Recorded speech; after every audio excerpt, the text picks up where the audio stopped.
Okay, my clock says 2:30. I'm going to start the recording.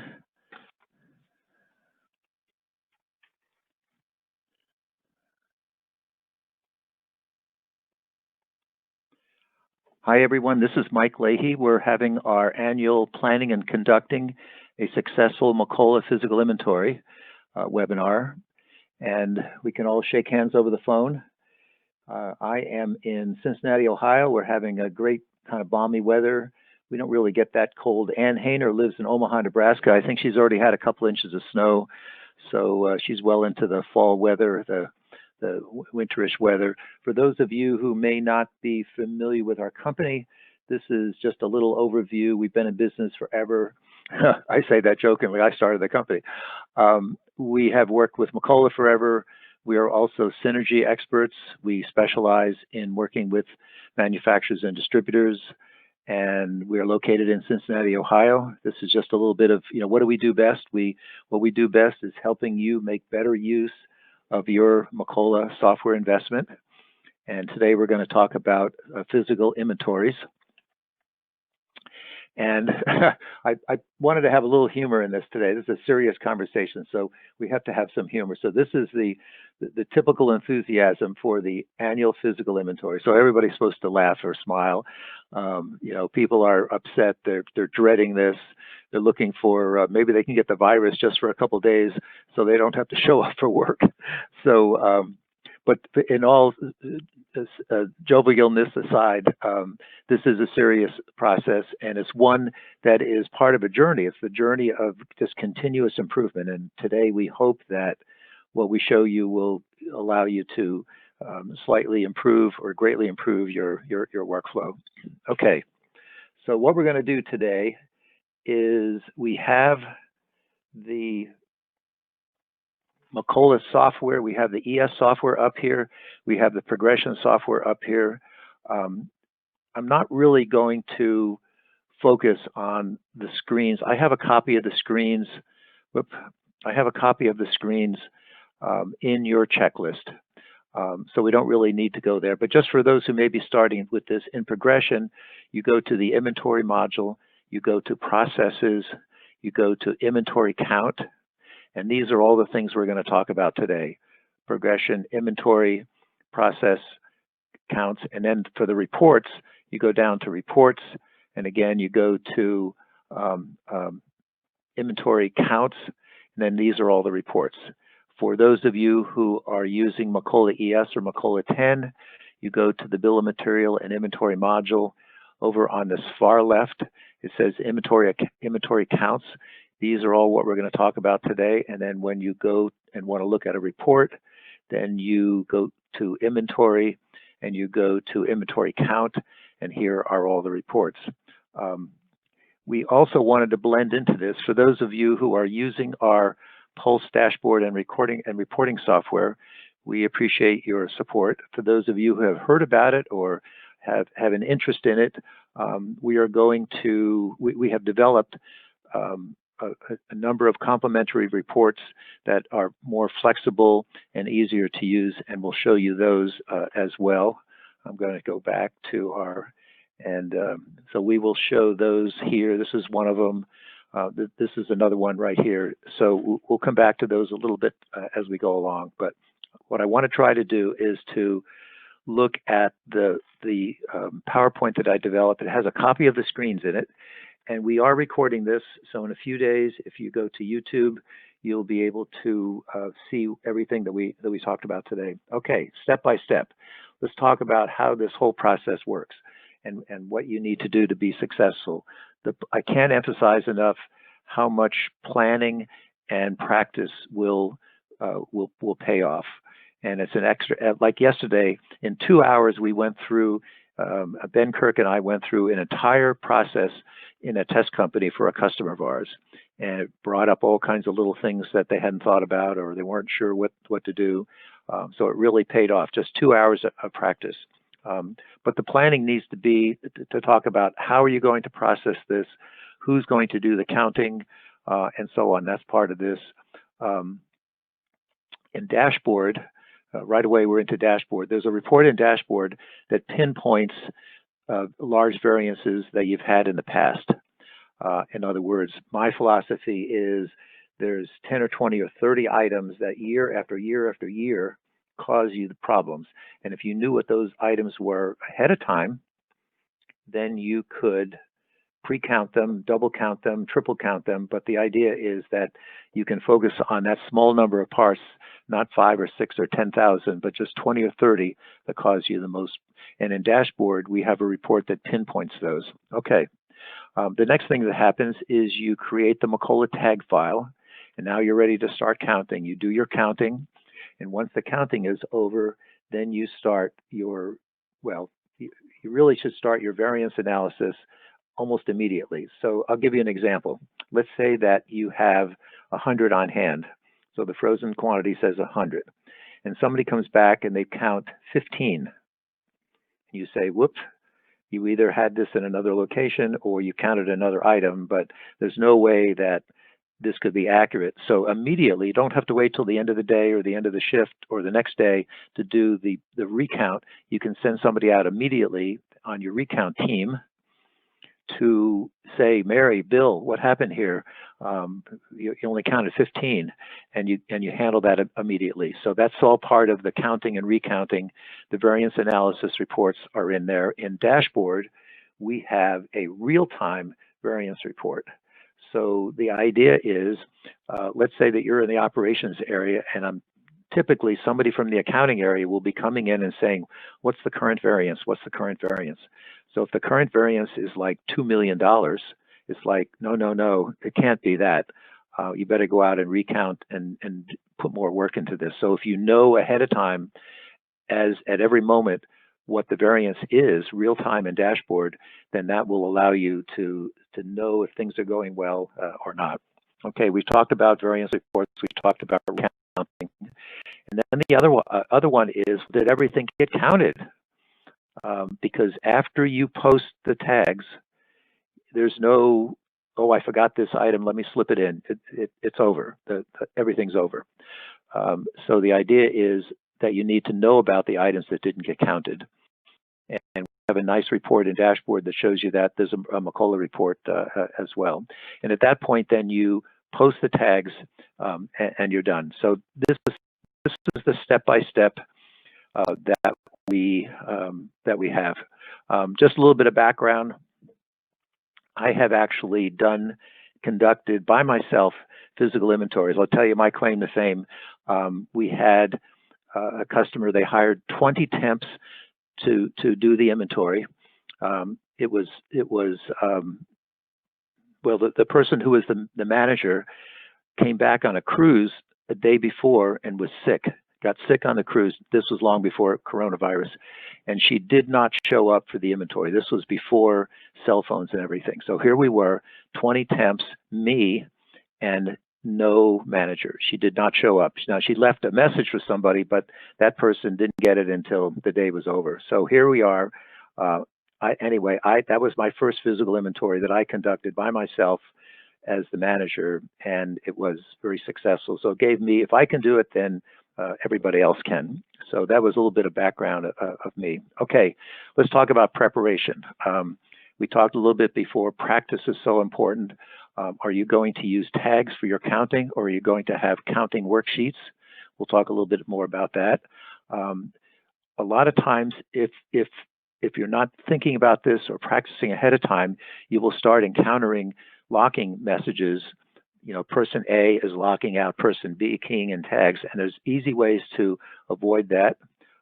That's another preparation step. So if you were to practice and had 2 or 3 people keying in tags, you'd be able to see maybe if you're having that problem or not. Okay, eliminating negative on-hand quantities.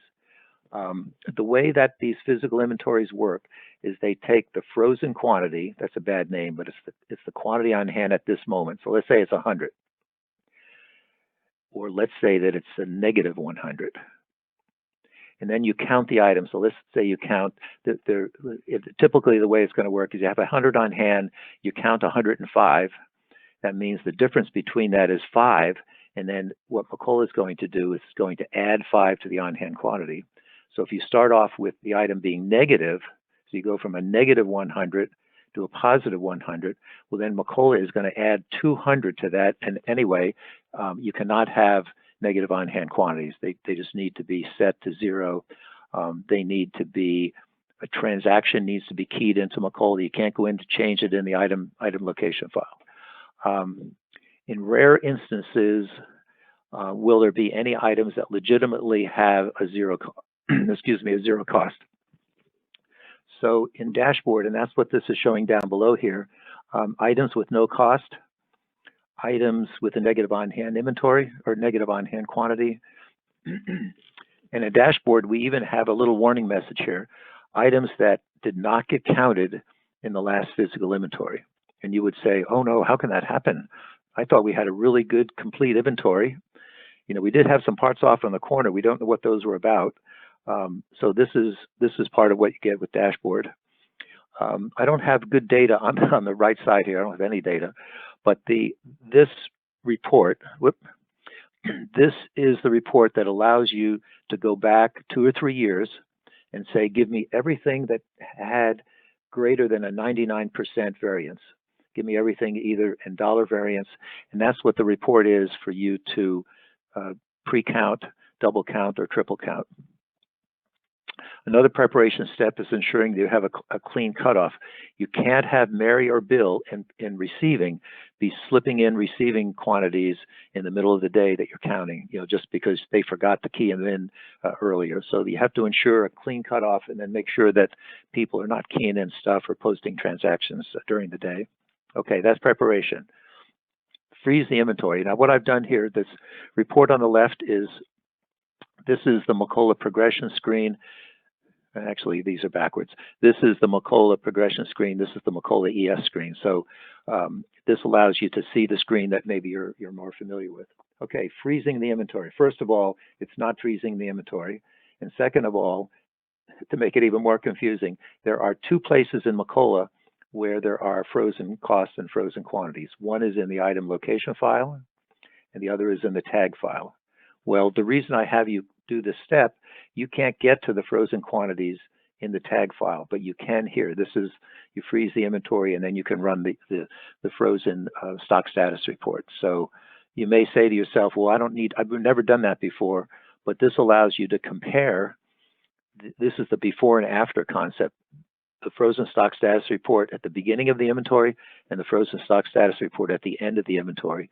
And the difference, it allows you to tell you that you posted the right amount. So this is running the freeze program. Again, generating the tag file. Okay, generating the tag file. This is the most confusing screen in Macola.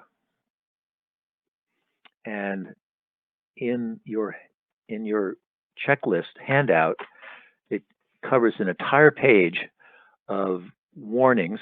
And what I do in my checklist is, if you see it in bold, upper lowercase, that tells you you need to read it.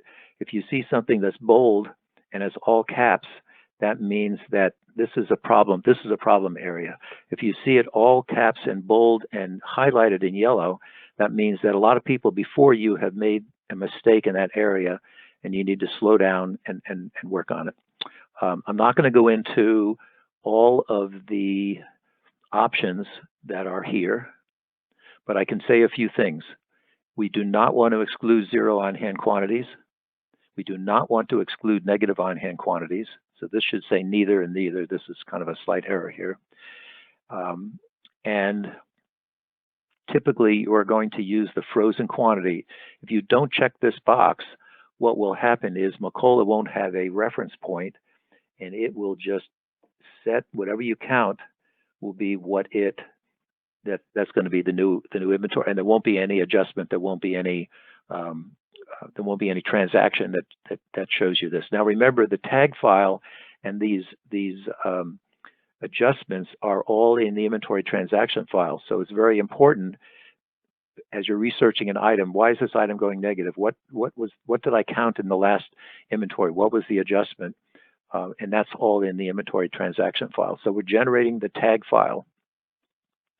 And again, on page 3 or 4 in your checklist, there's an entire page for how you should set these. But typically, the ones you need to remember is do not exclude zeros, do not exclude. So people will say, well, why can't I just include the zeros? Well, what that means is if the item just happens to be 0 today, that doesn't mean that you need to count, not count it. I mean, there could be 1,000 up on the shelf or on the bin, and it just happened to be 0 that, when you froze the inventory. So this is something that should never have been in this the screen here. So anyway, slow down. I suggest when you get done to make a screenshot of this. This date here becomes important. We'll talk a little bit about this later. When it comes time to post the tags, it says, well, what date do you want to use? And if you use that day's date, it will be total disaster. So you need to make a screenshot so when it says, what date did you use, you don't have to guess. Okay. But I can't stress enough, this screen is complex. There's like double negatives in here, and you need to slow down. Okay. Now I should mention along the way, Ann Hayner, we saw Ann's picture back up here with the 2 inches of snow in Omaha, Nebraska. She is covering questions today. And Ann, some of you may remember her when she was a Macola reseller or when she was the customer service manager at Wysis. So she's a familiar name to a lot of people, and she's answering the questions today. And do we have any questions so far, or are people listening or keying in questions? No questions yet, Mike. Okay. So let's talk about this for a second. A decision that has to be made, and has to be made well in advance. Are we going to print individual tags, individual pieces of paper? So if we have 5,000 items, that means we print 5,000 tags. And a lot of times the tag will be a 2-part form. So we write down the quantity that we counted, and we tear off the sheet and bring that back into the office. And then we maybe use some tape, and we put the other piece into the bin. Or in the case of this individual, this man on the right here, he has a clipboard and he has a count sheet. So the count sheet maybe has everything that's in this aisle. Maybe there's 40 or 50 or 60 parts, and he's just going down the aisle, and she's counting and he's writing. On this left example, here we have somebody who's using the Wysis software to scan those quantities. The scanning requires or eliminates a huge amount of time. So this is a decision that has to be made in advance. Count worksheets or use paper tags.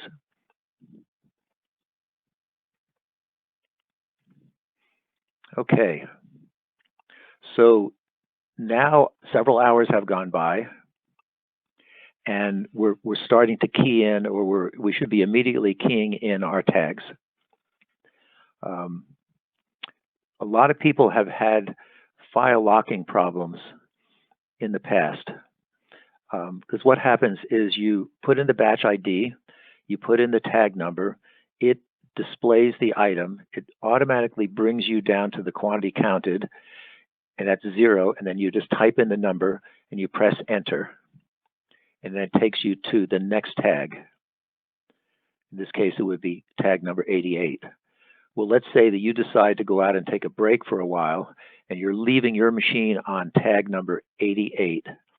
Well, if Mary or Bill, who's in the cubicle next to you, is keying in tags and has a tag for 88, they're going to get a file locking message. So the way to avoid this is to have the people who key in tags, have them have, like if you're going to use worksheets, give them a worksheet that'd be 60 parts at a time, and there won't be any overlap with anybody else keying in from those 60 items.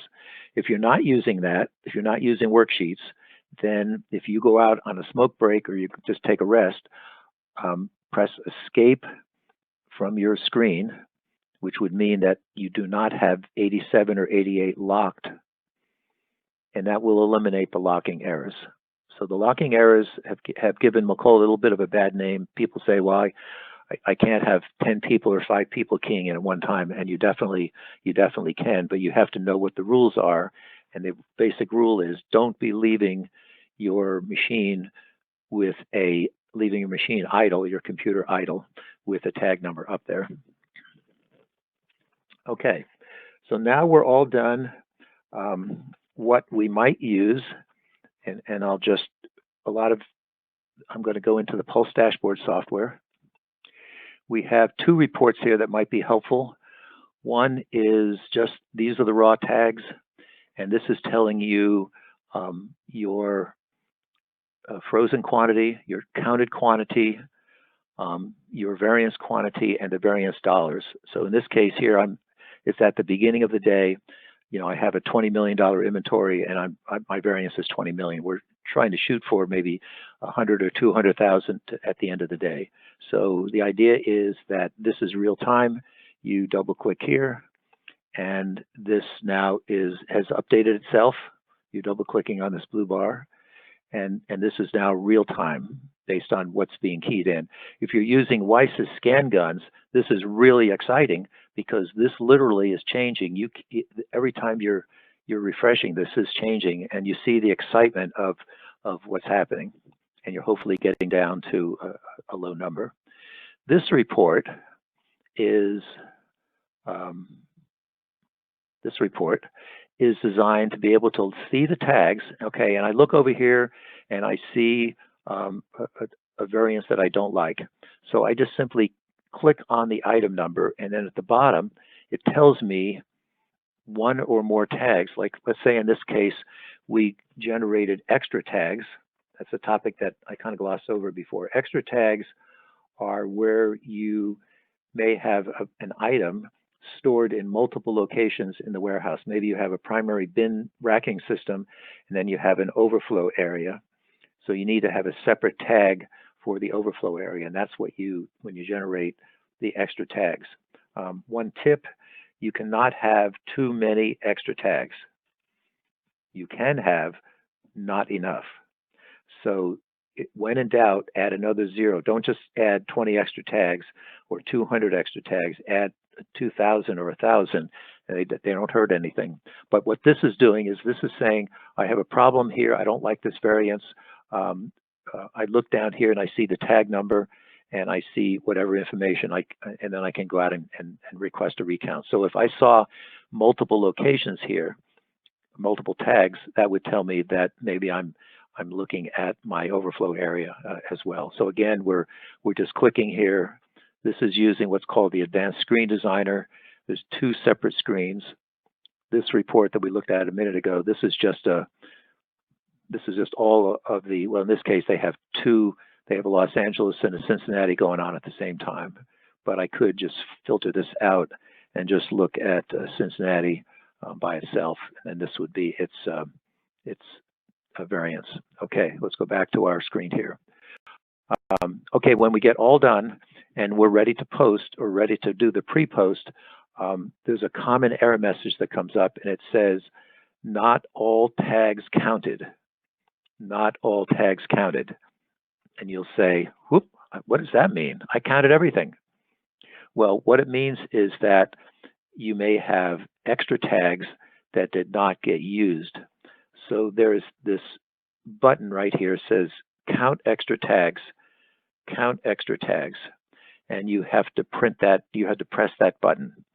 So it's not the end of the world. If you're in your pre-post register and it comes up and says not all items counted or tags counted, it's in the checklist. You just go back and you simply click on this button, and then you're okay.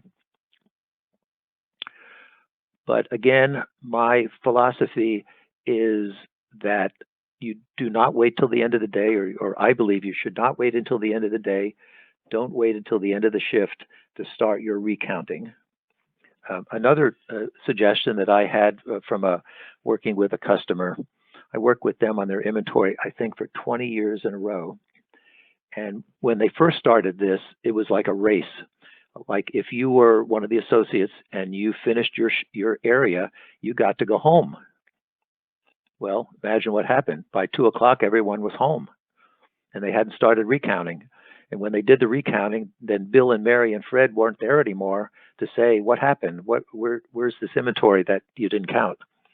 So another tip I would suggest is that you have a rule, and the rule is nobody goes home until we finish. And therefore, that ensures or encourages a lot more teamwork, and it's not a race to the end and just go home. Because otherwise, this for some people, this can be a half day of work. I get paid for a full day, and I get to go home. Okay. Ann, do we have any questions or any comments, things that I may have missed so far? Well, there's been a couple of nice questions. One, Gary says that they only do cycle counts, and so he asked kind of what I think is a more complicated question. So when they do a cycle count, that's just counting a subset of his inventory, obviously. He wants to know what to do with items that have an allocation against them. So if they have 10 on hand and 5 allocated, is his count 5 or is his 10 and 15? And I asked him where those 5 were, whether they're on the shelf or on the dock ready to ship. And really the whole point is you have to have, especially with cycle counting, you have to be coordinated in when you're doing things and know what transactions are ongoing, and the aisle that you're counting or the items you're counting should not be transacting right then. Yeah, right. The allocation really has nothing to do with exactly. It has nothing to do with it. Now, what it can mean, and this is another problem that happens, is what I call bench stock, and that is when I go into the cage to get some parts for my next assembly, I grab 2 weeks worth of fasteners, I grab 2 weeks worth of brackets, I grab 2 weeks worth of circuit boards, I bring them back to my workbench, and therefore, if we're not careful, if we're not counting what's on the workbench, then we'll be short. In other words, I'm taking out of the stock room my allocations for the future, but otherwise it has. Now, this, I should mention to everybody, this program, this physical count selection and the cycle count selection, they use exactly the same program. The only thing that's different is that the cycle count allows you tremendous flexibility. You can select different product categories, or you can select different different cycle count codes. But otherwise, you should think of them. Everything we're talking about today is going to be the same. Now, where Macola gets criticism is that cycle count code is only a single digit, which means it can only be A to Z and 0 to 10. So a lot of people want different kinds of, they want words in there, because maybe you take certain items and you count them once a month. You have certain items and you count them, twice a year, and then maybe the rest you only count once a year. But so it might be a struggle with assigning the right number of or using the right number of cycle count codes. Any other parts of that question? Yeah. Well, there was another question asking about whether variance dollars are based on standard, and the answer to that is that it depends on the costing method that you have set up in Macola. So if you're using standard cost, the variance is to standard, yes. If you're using average cost, it's to the variance with your average cost. So Peter would like a little more information about the whole concept of tags. I was going to type in an answer, but Mike, maybe you want to just address this whole concept of tags and what their purpose is and what they give you. Yeah. Well, that's a very good question. One of the benefits of using individual paper tags, in other words, 5,000 parts, 5,000 tags. In other words, we're not using count sheets. We're not using 8.5 by 11 count sheets. One of the benefits of that is that people tend to leave the piece of paper that you leave behind in the bin or in the shelf or in the tub. That allows you in January and February to see what the inventory looked like. So looked like back on December 31st. So some people really, really like that. But it really is a preference. If you're using individual tags, one of the problems is lost tags. You know, it got thrown on the floor and it got shoved under the pallet or under the rack, and they get lost. You have to account for all of them. So it really is a preference. Now, one other tip that I didn't talk about, which was the use of colored dots, and these are the Avery half-inch or 1-inch self-adhesive colored dots. And the idea is, if I go back to this person right here, these people are carrying a supply of these dots. So when she finishes her count up here, she puts a dot on the shelf, or she puts a dot on the bin, or whatever we're using. And that's an indication that that item did indeed get counted. And it allows people then in January and February and March to know this item got counted. Now, it also becomes what some people do is, let's say on year one, we're going to use yellow dots. So yellow means 2020. And when it takes a little bit of extra work, but it really is handy that she puts the dot on the box or on the shelf, and then she writes with a pencil, because it's a 1-inch self-adhesive yellow dot, she writes the quantity counted, so that when we do a withdrawal or an issue a month or two later and somebody says, there's no inventory here, where did it all go? Then you know that on December 31st, I had 40 in this shelf or in this rack. So that the dots, even if you don't put the quantity in, the dots tell you that this item did indeed get counted, year after year after year. And that's especially where you have just tremendous amounts of bins, for example. This is not a particularly good picture here because these look like all cardboard boxes. Mike, do you have a suggestion for what to do for people that inventory goods outdoors? That's a big issue for a lot of people when they count inventory. And I just wondered if you'd run into that. I didn't mean to surprise you with that. That's my question. No, I was going to say wear a coat and wear gloves, and bring you might think that was and bring a shovel. And you might think that's kind of being corny, but no, it's not. I've seen people outside working and they're in shirt sleeves and they're freezing to death, and the objective is, let's get out of here. Let's get this over with and get back inside. Who cares about the count, because I am freezing. So, well, the only solution we found when I had to deal with this was that we actually bought these not cardboard, but heavy cut tags that had wire, a wire through a loop at one end, through a hole at one end, and we then tied those onto the items, or tied them onto the whatever it was that we were counting that was outdoors. Usually it's big items and sturdy items. Yeah, obviously. Or it might be tubs. Or racks outside. So. Yeah, right. That's an excellent idea. Yep. Okay. If anybody's got better ideas, please let me know. And those wire tags are good if you have rolled stock. I work with a company that had the majority of it was fabric. They maybe had 1,000 rolls of fabric. They had to count them, and then this allowed them to see what the actual count was. So, no, these are all good questions. Okay, so we're getting any others? I was going to go on. I've got a couple of fairly complex ones. I think you better keep going, or we're going to get bogged down. Okay. So we'll take these off. We'll take some offline.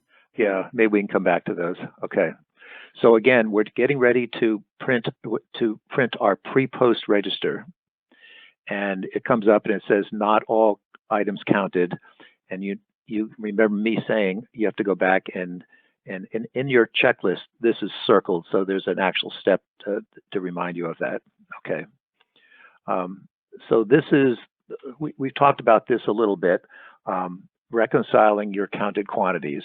In other words, before you get into the final stage, you're printing this pre-post register, you're finalizing it. You have to make sure that there aren't any missing tags. You have to make sure that everything is counted. There is a Macola uncounted report.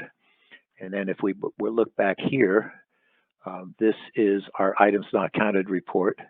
And a 0 over here, I'll show you. A 0 means, or blank means, it didn't get counted. Okay, we'll go back here. Oop, sorry, I'm in the wrong place. Oop. PowerPoint doesn't like you doing that. So however you want, if you want to use dashboard, if you want to use the standard Macola reports, you have an obligation, to go through those, and it's going to be tedious as anything. But the idea being that you need to kind of slow down, because that's where the accuracy will pay off by looking at, again, using my example, I have frozen quantity of 100, and the person only counted 14. Or you had 1,000 and they only counted 14. Some of this then needs to be addressed. Okay, so now there's a preprint register, and this is where it gets a little bit sticky. This is, you don't just dive in and post these, you print the pre-post register, and that's what this little checkbox is, pre-post register. For some reason it's not checked here. And the idea then is you look at this on the screen or you print it out. And if you have serialized items or lotted items, you probably will be having errors on the report that you cannot figure out. In other words, the message is just saying, I don't like this, there's an error. So again, if there's an error on the report, you have to believe that it is true. Sometimes they may take you a half an hour to figure out what they're talking about, but the idea is it is an error, and if you don't fix that error, it's not going to allow you to post. So that's what the pre-post is about. You print the pre-post register. Let's say you print it to the screen, and then press the N key, the END key, and go all the way to the end, and that will tell you what the variance is, and that will also tell you if there are errors. It's unlikely you'll get to it without having any errors at all. Okay, so preprint, you run the pre-post register. Then the next thing you're going to do is you're going to post the tags. So I'm going to give you a couple of warnings in here. You see it has this posting date, and it has this GL distribution date. Recall earlier when we were back here and we generated a tag file, I said to you, make a screenshot of this screen so that you know what this date is right here. Because if you don't key in this date, I was like, oh, I don't remember. I think I put in December 31st. I think I put in December 30th. I'm not sure. Let's just stick something in there and hope. Okay, well, that doesn't work. Trying to get over. Let me show you. I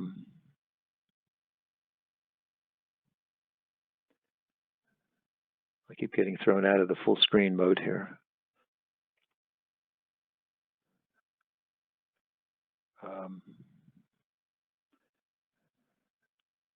Okay, we're getting ready to post this tag, and it's this date right here, this posting date.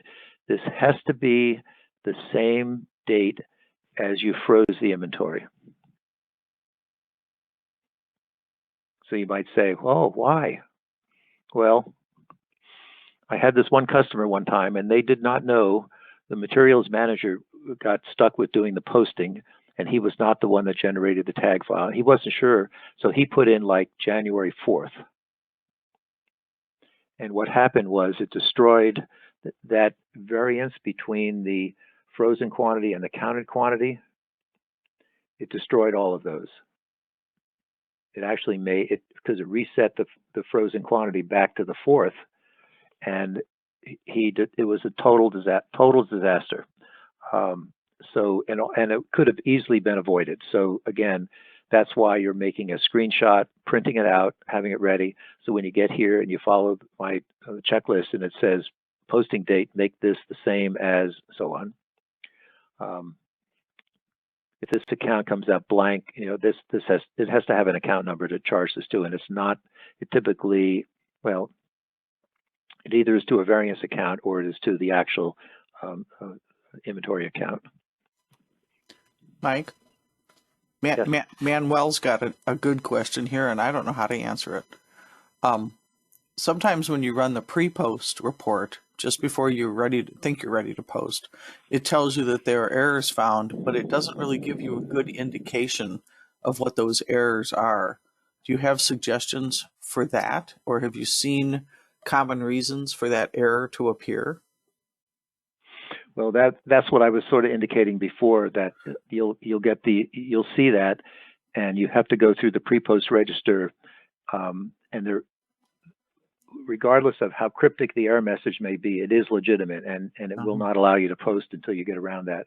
Most of them have to do with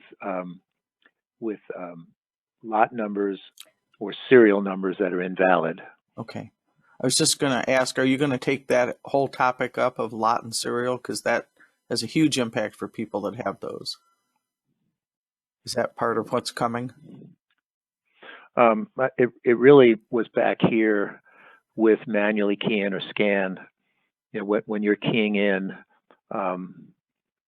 it's going to ask you, like if you had lotted, well, it has it right here. Here's the bin and lot number. Mm-hmm. So if you're keying in, like you can't invent a lot number that's not in Macola. You can't invent a serial number as you're going along. So it's entirely possible people might need to make lot and serial adjustment transactions if they find that an inventory number with a serial number is no longer in stock. They can't really fix that from here. Yeah, and that's why it gets a little bit sticky, and that it'll be driving you crazy. But it will show you what you keyed in.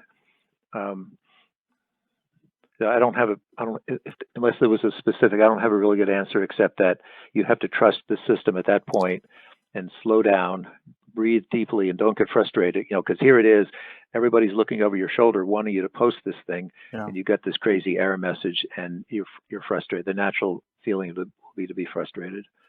Okay. But if there's some questions that we should answer offline later, you know, please respond back to that person. Yep. Cool. Okay. So pre-post, here we're doing the posting. Now, this is a suggestion that I make, and that is now go back and print the frozen stock status report again. And the difference between the old report and the new report should be your variance. This is just kind of an overall reconciliation check.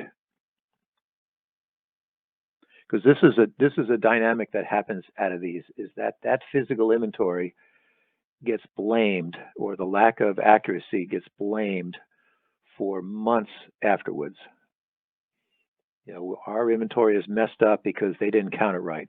Our inventory is messed up because they didn't key it in right. Our inventory is messed up because who knows what.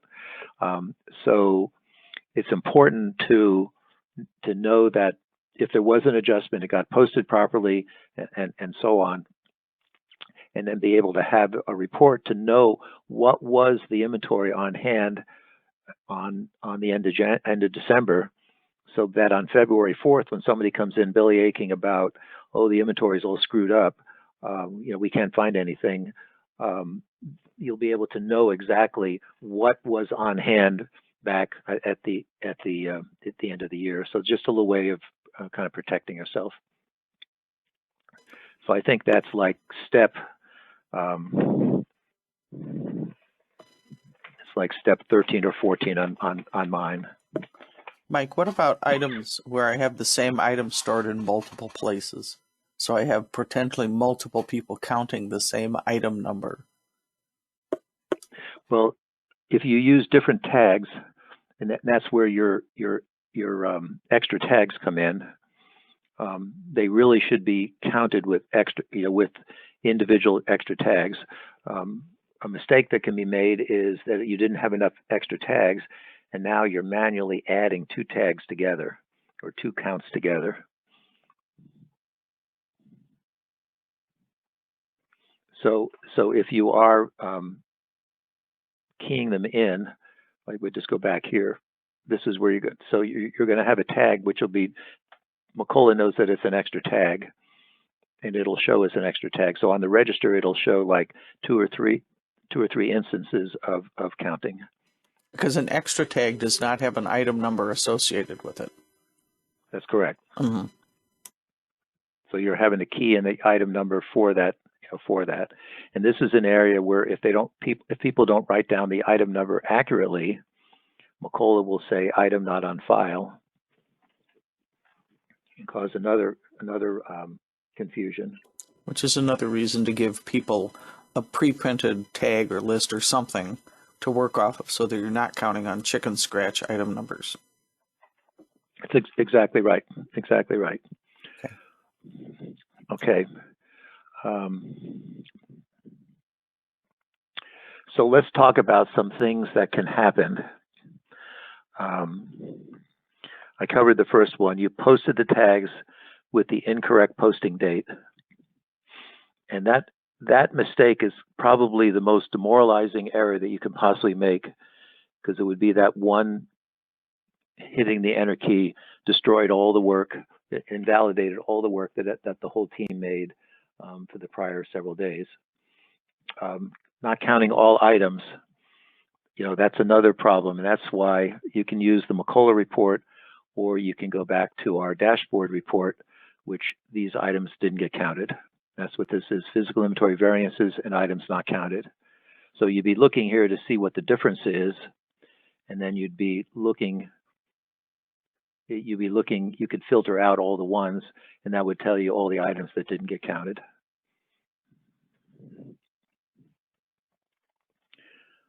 Okay.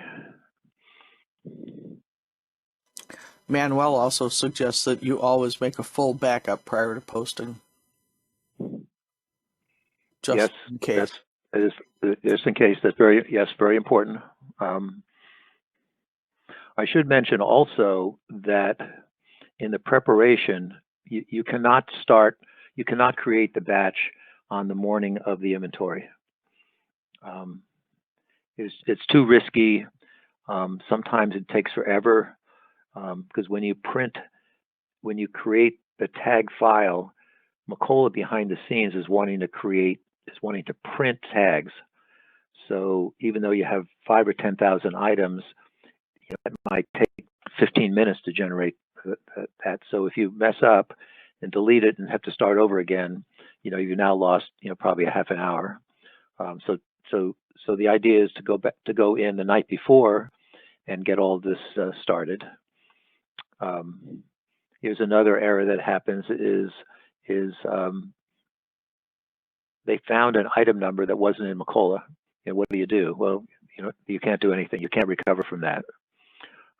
Forgetting to post the tags. Yes, you say, well, how can that possibly happen? But I've seen it happen that they went through all that work. Everyone's all excited, but they forgot to post the tags. And then not having enough extra tags.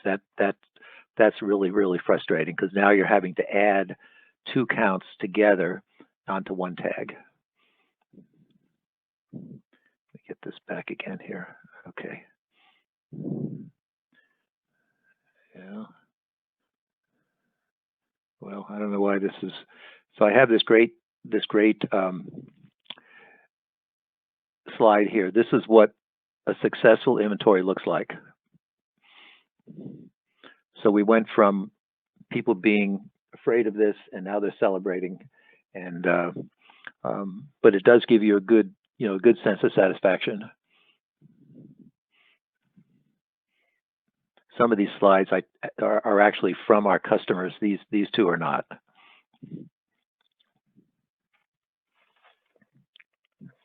So I think that I've gone through.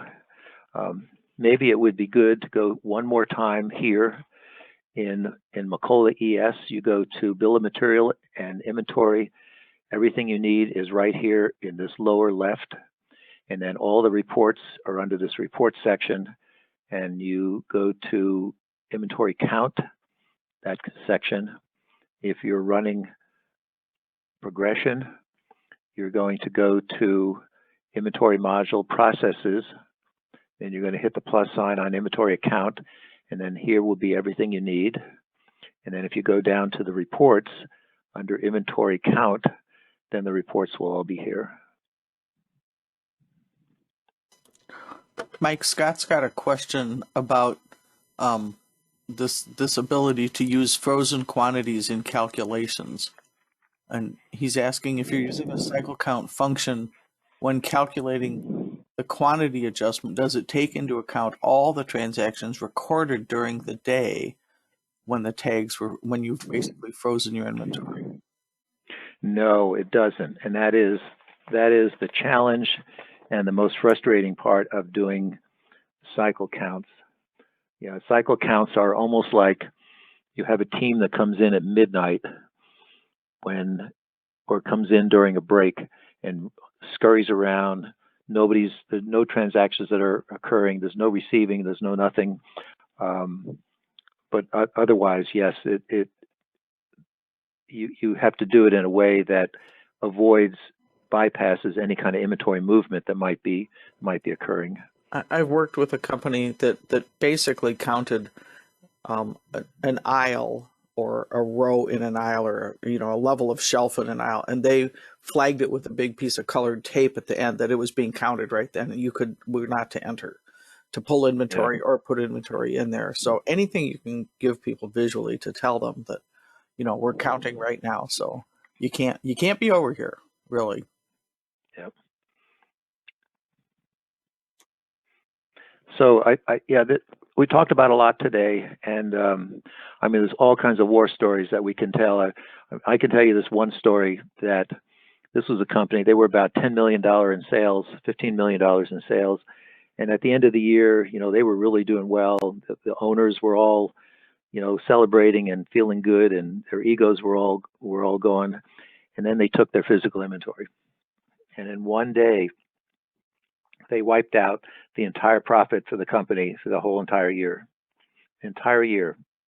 So the owners went from, say, a million of profit to zero, just because their inventory was so sloppy that their adjustment at the end of the year. So the adjustment at the end of the year wiped out everything. So the idea was, they had this motto: never again. This will never happen again. And it was part of their learning. They then implemented inventory control procedures where they were a lot more diligent in their inventory issues, a lot more diligent in their bills of material being accurate, and so on and so on.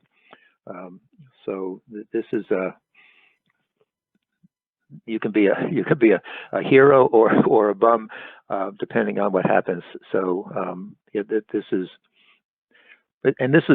not a session on having good inventory controls. This is just it's almost the barometer for that. Mm-hmm. Anything else you want to add about dashboard and how it can help? I know we had one question early on about where all this was in dashboard, and it's all in the inventory module, I believe, isn't it, Mike? Yep. I'll just go back there for a moment. I'm in the wrong place. Right, you're in the inventory module right here, and I push these to the very beginning. But in the summary tab, this is where the inventory exceptions are. And so this is where the negative on-hand quantities, items with no cost, and it's just a matter of drilling down. In this case, you're just seeing all the items with no cost. And for those of you who are not familiar with dashboard, you can move these columns all around. You can sort on them. You can filter on them. If I want to look up all cartons, I have a filter row, and the changes that I make or the way I sort it, that's just my control. I'm not affecting anybody else.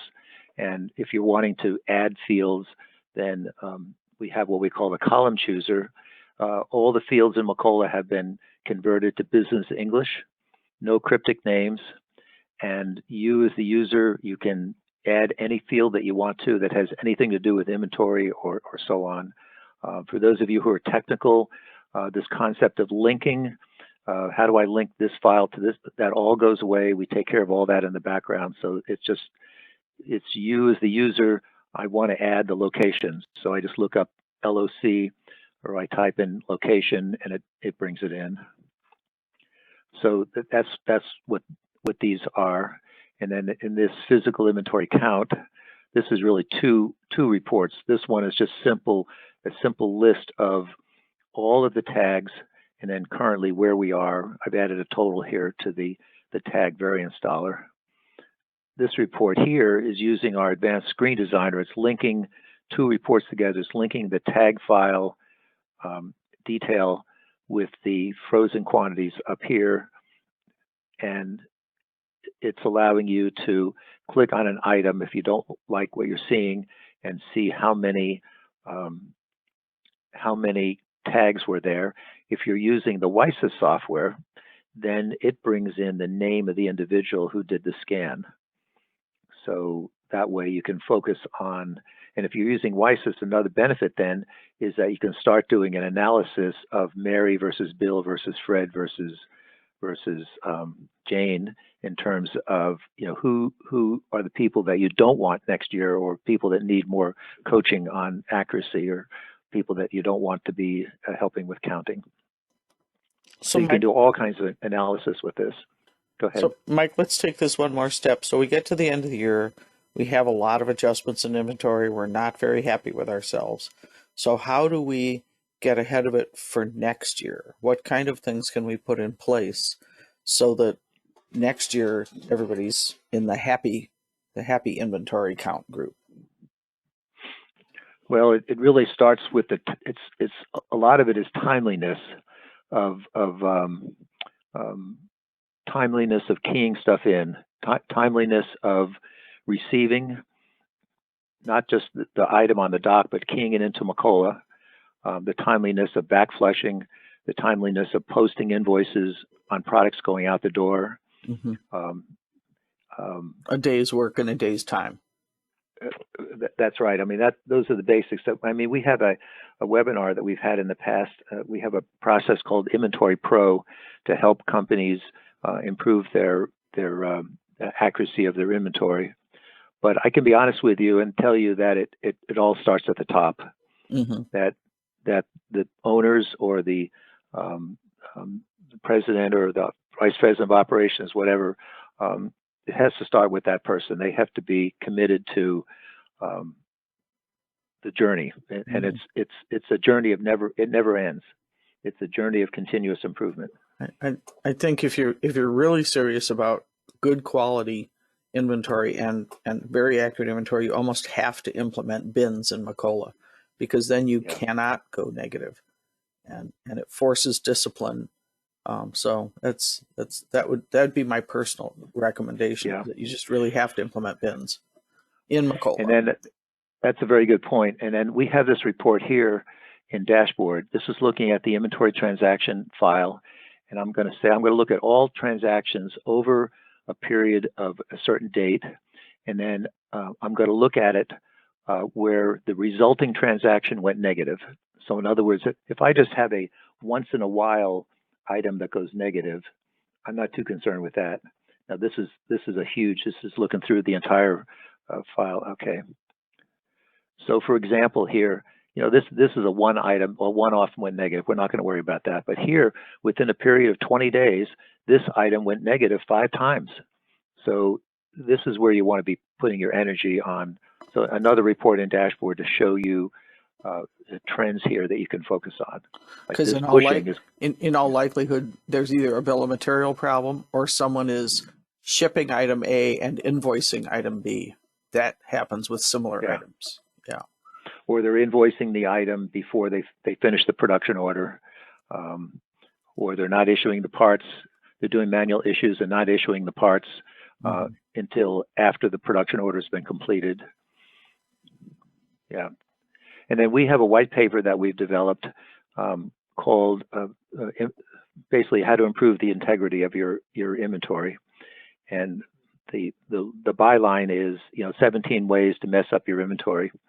And I'll be happy to give that to anybody who requests that. And it just shows you a lot of different ways that you can inadvertently, kind of mess up your inventory.